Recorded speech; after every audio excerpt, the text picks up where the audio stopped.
Hello, welcome to Living Life with Purpose. I'm your host, Phil Foster. I want to talk to you today for the next couple minutes about the timing of God. You know, many times we want God to hurry up and do whatever it is that we're asking Him to do, but I want to encourage you today to learn to just trust God. God's timing is always perfect.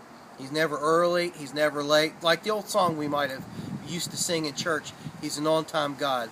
Yes, He is. You know, Daniel, the great prophet, prayed, and it seemed like nothing was happening, yet later, after 30-some days or so of prayer, the Bible says the angel came and told Daniel that heaven had heard his request for prayer on day one, and it took a length of time before God actually answered that prayer. You know, one of the great stories about this, real quick, is the time with Moses, and he was sent back into Egypt.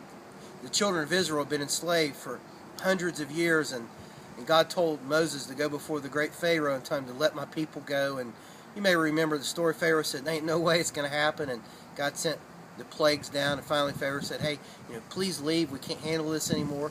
They get 3 days journey out into the wilderness, and the Pharaoh sends his great army after them to bring them back, and they're standing there, and there's mountains on either side. The great Egyptian army's hot on their heels in pursuit, and now before them is the great Red Sea. So what do you do?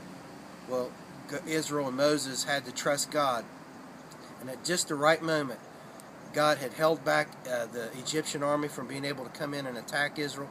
The Red Sea opened up. The Bible said God sent the wind and dried the soil up so they could walk through on dry ground even. And when the last Israelite got on the other side, God raised that barrier, that cloud that had held back the Egyptian army at bay, and they went into the Red Sea to try to come after Israel. And God, then He had been holding back that water. You may remember the story. The water came and crushed over and destroyed the army. And let me tell you something. God is never early. He's never late, but He's always on time. You might have been waiting for God to do something in your life. Don't be discouraged today. Don't give up. The results might just be coming right now, and it might be on the way. So I want to encourage you with that. Until we get together again next time, God bless, and hey, have a great day.